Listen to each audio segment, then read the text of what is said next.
In the heart of a London winter, a new nobleman appeared. He was a man of mesmerizing singularities, a figure who gazed upon human mirth only to quell it with a single look. He was invited to every party, yet he seemed to despise all vice, protecting the innocent with a silent, watchful presence. A young, romantic orphan named Aubrey, believing he had found a hero, followed this man across Europe. He was tragically mistaken. He was not following a guardian of virtue.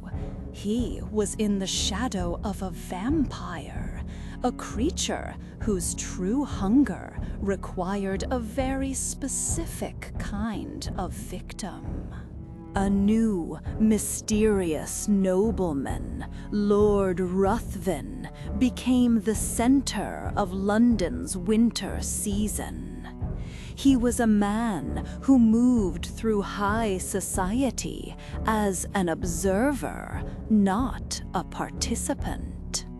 His face, though perfectly beautiful, held a deadly leaden hue, and his gray eyes seemed to fall upon people with a physical weight, never penetrating, but always crushing.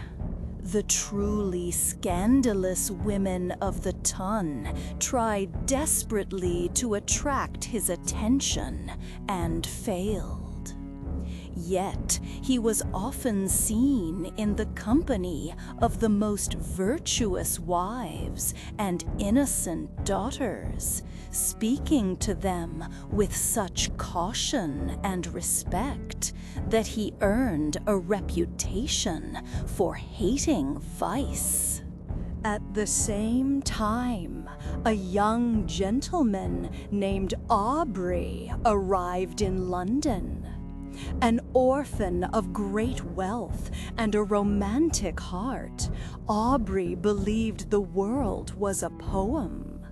He was handsome, frank, and naive, seeing virtue everywhere and believing vice was merely a picturesque detail. He was startled by the cold, calculating nature of high society, finding none of the romantic ideals he cherished. Then Lord Ruthven crossed his path. Aubrey, in his romantic imagination, immediately cast Ruthven as the dark, solitary hero of a Gothic romance. He became determined to understand the mystery of this man who seemed so above the petty vices of the world. He paid Ruthven such devoted attention that the cold nobleman eventually recognized his presence. When Aubrey learned that Ruthven, his affairs mysteriously embarrassed, was preparing to travel, Aubrey seized the opportunity. He proposed a European tour, and to his astonishment, Lord Ruthven proposed they join together.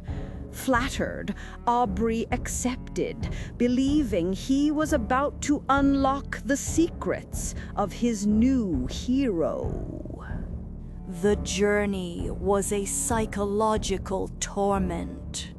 Aubrey's hero was a phantom. In the carriage, Lord Ruthven was apathetic, his eyes speaking less than his lip. But in the world, his actions were contradictory and cruel. He was profuse in his charity, but only to the most profligate and vicious. He bestowed alms not on the virtuous poor, but on those who would use the money to sink deeper into iniquity. And worse, Aubrey noted that a curse seemed to follow this charity. Every recipient was eventually led to the scaffold or to abject misery. At the gambling halls, Ruthven entered the dens of vice he claimed to despise. He bet with success, but only against the innocent or the desperate, taking the last coin from a luckless father with a predatory fire in his eyes, only to lose it all to a known sharper. Aubrey's image of his hero was cracking. The final break happened in Rome. Aubrey received letters from his guardians warning him to flee. They had discovered the truth of Ruthven's character. His supposed hatred of vice was a lie. His true gratification, they wrote, came from finding an unsullied victim, a partner of pristine virtue, and personally hurling her from that pinnacle down to the lowest abyss of infamy and degradation. Aubrey, horrified, confirmed this himself. He discovered that Lord Ruthven was in Rome, actively working to seduce the innocent, unmarried daughter of a prominent countess. Aubrey, losing no time, informed the mother, exposed Ruthven's character, and prevented the assignation. The next day, Ruthven sent a note agreeing to their separation, never once hinting that he knew Aubrey had foiled his plan. Seeking to cleanse his mind of Ruthven's corruption, Aubrey traveled to Athens. There, he found the romantic ideal he had been searching for in Ianthe, a beautiful and delicate Greek girl. She was innocence, youth, and beauty, unaffected by the artifice of London. As she guided him through the ancient ruins, Aubrey fell in love with her simple, frank nature. But Ianthe was terrified of one thing. She warned Aubrey about the local legend of the vampire, a living monster who fed on the blood of a lovely female to prolong its existence. She cited names of old men who had detected one living among them after their relatives were found marked by the fiend's appetite. She begged him to believe her, as those who dared question the vampire's existence always received horrifying proof. As she detailed the traditional appearance of these monsters, Aubrey's blood ran cold. She was giving a perfect, accurate description of Lord Ruthven. He tried to laugh it off, but the coincidences were too much. Aubrey planned an excursion, which would require him to pass through a notoriously haunted wood. Ianthe and her parents begged him not to return after dark, as the wood was the known resort of vampires. He promised, but lost track of time.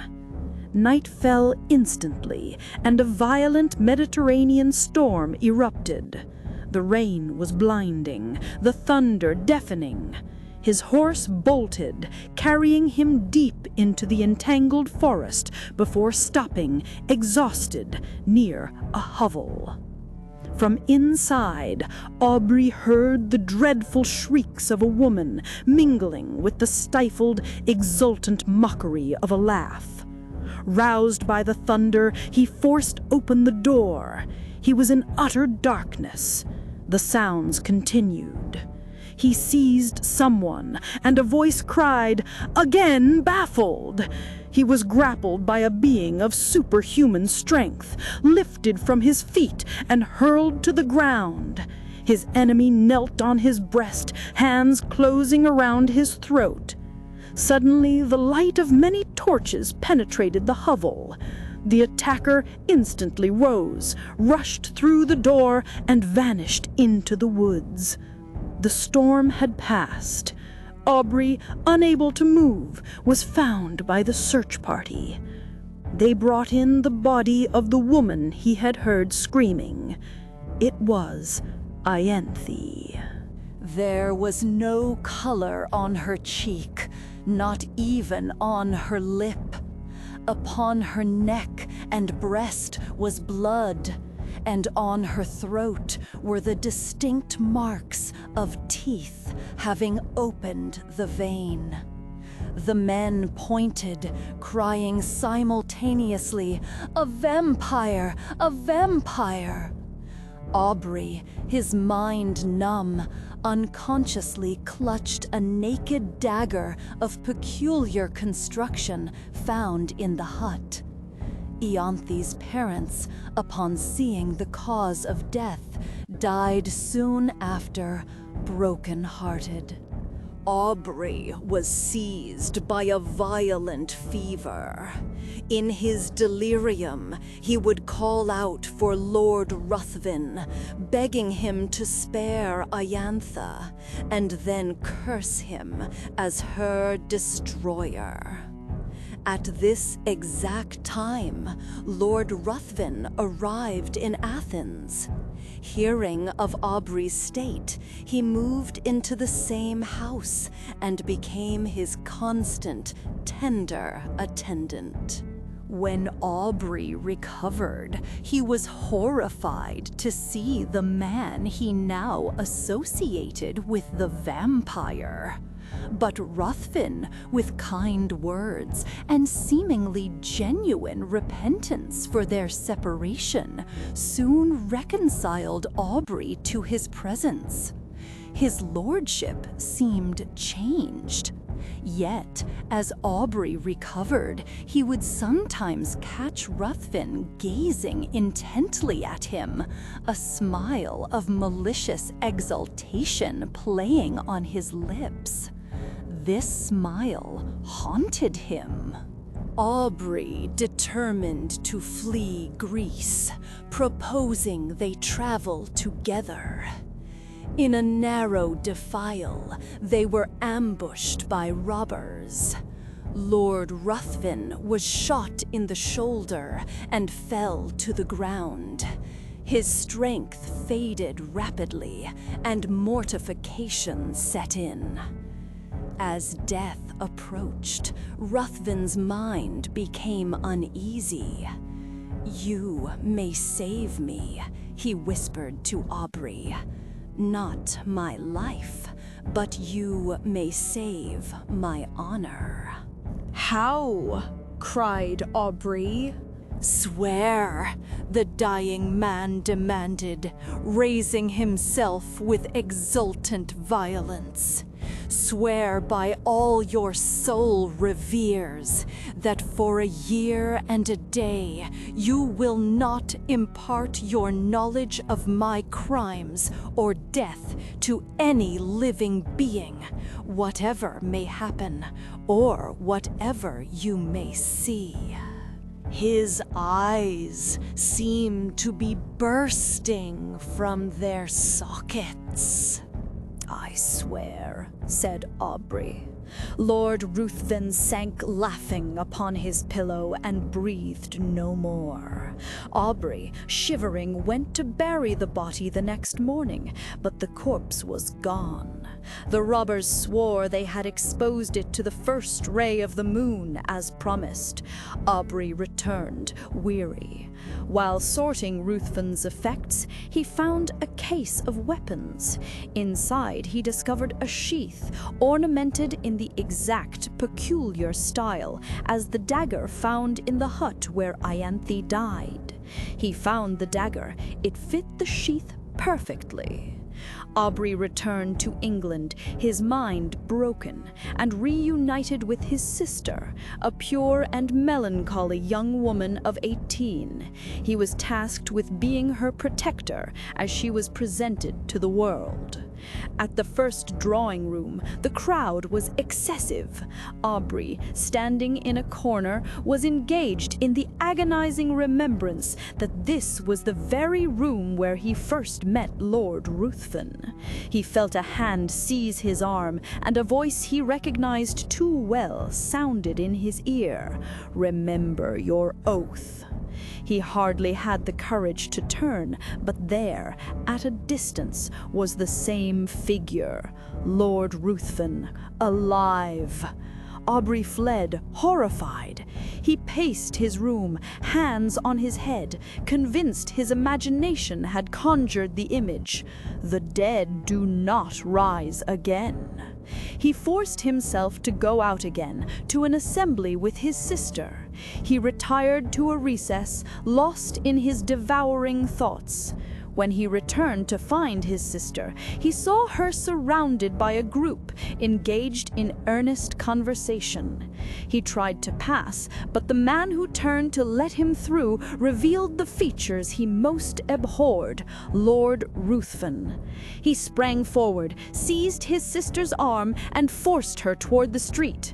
As he pushed through the crowd of servants, he heard the voice whisper again, close to him, "Remember your oath." He hardly had the courage to turn, but there, at a distance, was the same figure, Lord Ruthven, alive. Aubrey became almost distracted. The certainty of the monster's return pressed upon his thoughts. He realized the fiend was now among all he held dear. His oath startled him. Was he to allow this monster to roam, destroying his own sister, and not avert his progress? But even if he broke his oath, who would believe him? His guardians, fearing his mind was becoming alienated, engaged a physician. Aubrey was confined to his chamber, emaciated, his eyes glassy. He would lie for days, incapable of being roused. Gradually, as the year and a day of his oath neared its end, his mind cleared. On the last day, one of his guardians entered, conversing with the physician about the melancholy fact that Aubrey was in this state when his sister was to be married the very next day. Aubrey's attention was instantly attracted. He asked to whom. They mentioned the Earl of Marsden. Aubrey seemed pleased, but when his sister arrived, he perceived a locket on her breast. Opening it, he saw the features of the monster. He seized the portrait in a paroxysm of rage and trampled it. When she asked why he destroyed the resemblance of her future husband, he looked as if he did not understand. He seized her hands and, with a frantic expression, bade her swear she would never wed this monster.